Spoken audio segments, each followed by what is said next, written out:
अस्सलामु अलैकुम वरहमतुल्लाहि वबरकातुहू। कैसे हैं आप लोग? खैरियत वाफी से होंगे। मैं उम्मीद करता हूं कि आप लोग अच्छे होंगे। और आप देख रहे हैं कि हमेशा यानी रोज़ाना आपके लिए कोशिश किया जा रहा है, नई नई वीडियो आपके सामने पेश किया जा रहा है। क्लास 10th का ग्रामर पढ़ाया जा रहा है यानी उर्दू का। मैं उम्मीद करता हूं कि आप लोगों को अच्छी तरह से समझ में आ रहा होगा। आज हम पढ़ने वाले हैं इसमें मारफा की अक़साम।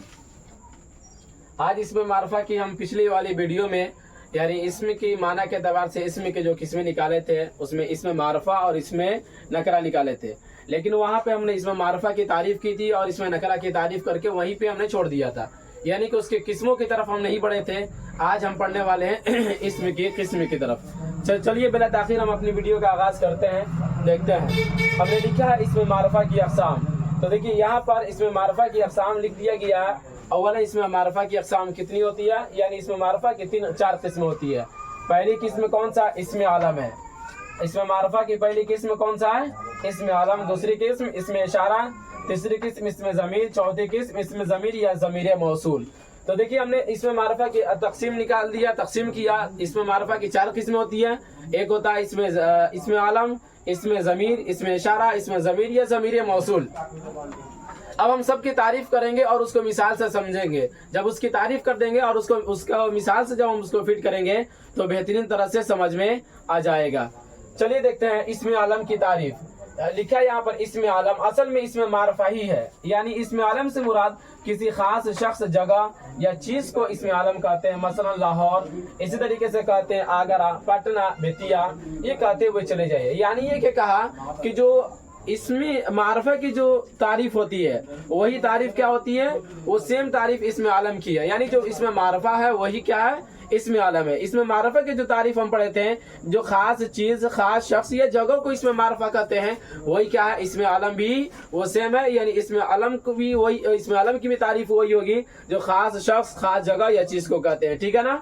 आगे बात समझ में, आगे बढ़ते हैं इसमें इशारा की तरफ। दूसरी किस्म हमने निकाला था इसमें इशारा। तो इसमें इशारा देखिए, इसमें इशारा के बारे में कहा है कि इसमें इशारा वो इसम है जो दूर और नजदीकी किसी चीज या जगह या शख्स की तरफ इशारा करे, और जिस चीज की तरफ इशारा करे उसे मुशारुन इलैह कहते हैं। यहाँ पर देखिए हमको समझने की बात है कि इसमें इशारा कहते हैं किसे। देखिए इशारा के मतलब होता है कि इशारा करना, यानी किसी चीज की तरफ इशारा करना।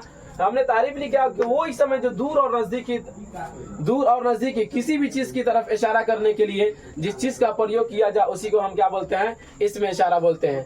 और एक और बात यहाँ पे पॉइंट की बात ये कहा कि जिस चीज की तरफ हम इशारा करेंगे उसे क्या बोला जाता है, उसे मुशारुन इलैह कहा जाता है। तो देखिए हमने मिसाल से समझते हैं।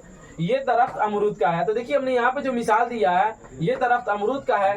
तो इस सेंटेंस के अंदर, इस जुमला के अंदर ये जो है, यानी यह जो है ये क्या कहलाएगा, इसमें इशारा कहलाएगा। चूंकि इसलिए कि इससे हम क्या कर रहे हैं, दरख्त की तरफ, यानी अमरूद का जो दरख्त है उसकी तरफ हम क्या कर रहे हैं, इशारा कर रहे हैं। इसलिए इस मिसाल में क्या हो जाएगा, ये जो होगा ये इसमें इशारा होगा। ठीक है ना? गोया कि ये सेंटेंस और ये जुमला जो है ये इसमें इशारा का जुमला हुआ। ठीक, आगे देखते हैं। ये कलम अली का है। यहाँ पर हमने कहा कि ये कलम जो है किसका है, अली का है। तो यहाँ पर देखिए कलम के बारे में बताया कि ये कलम अली का है, तो इसको हम क्या बोलेंगे, इसमें इशारा बोलेंगे।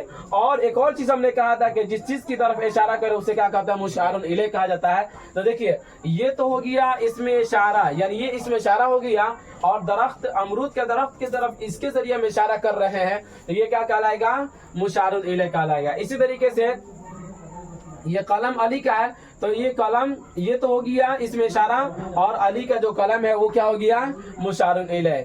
आपको उम्मीद करता हूं कि आपको इसमें इशारा की तारीफ भी और उसके मिसाल भी समझ में आएगा। चलिए तीसरी किस्म देखते हैं। इसमें मारफा की अक़साम जो तीसरी किस्म जो निकाले थे उसके तरफ हम बढ़ते हैं। इसमें ज़मीर है। तीसरी किस्म कौन सा है, इसमें ज़मीर।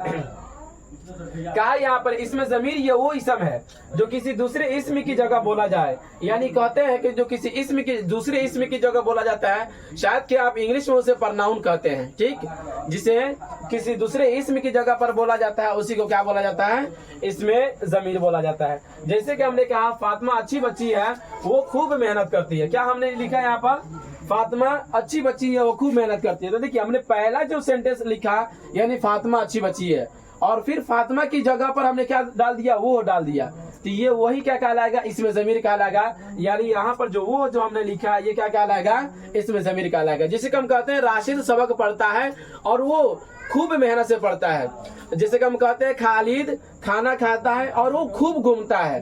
तो क्या समझ में आया, यानी खालिद तो खाना खाने के बारे में तो समझ में आ रहा है, उसका नाम जिक्र किए हैं, लेकिन वो जो है इसका इशारा किया, ये जो वो जो कहलाएगा यहाँ पर, ये इसमें ज़मीर कहलाएगा। ठीक है, चौथी किस्म की तरफ बढ़ते हैं। चौथी किस्म कौन सा, इसमें मौसूल या ज़मीर मौसूल। यहाँ पर कहा कि इसमें मौसूल या ज़मीर मौसूल वो इसम है कि उससे बनने वाले नामुकम्मल जुमले को जब तक दूसरा जुमला मिलाकर मुकम्मल न किया जाए मतलब समझ में नहीं आता है।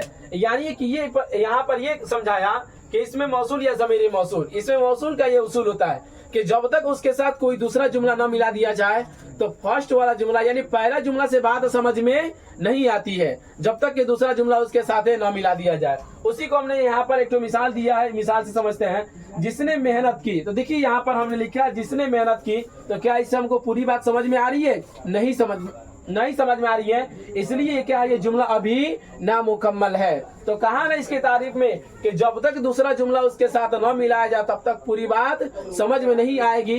तो जिसने मेहनत की, अब इसके बाद एक तो और हम जुमला मिलाएंगे कि कामयाब हुआ। तो देखिए कामयाब होना भी एक तो क्या हुआ, ये जुमला हुआ, यानी जिसने मेहनत की एक जुमला ये हुआ और कामयाब हुआ एक जुमला ये हुआ। तो गोया कि जिसने मेहनत की ये इसमें मौसूल हुआ, इसमें ज़मीर मौसूल हुआ और इसके साथ जब हमने कामयाब हुआ यानी दूसरा जुमला मिला दिया, तो इससे क्या बात हमको, इससे अच्छी तरह से हमको बात समझ में आ गई। तो इसी को कहते हैं इसमें मौसूल या ज़मीर मौसूल, कि उसके साथ क्या होता है कि दूसरे जुमले को मिलाकर बात को समझा जाता है। मैं उम्मीद करता हूँ कि आज का क्लास आपको बेहतरीन तरह से समझ में आया होगा।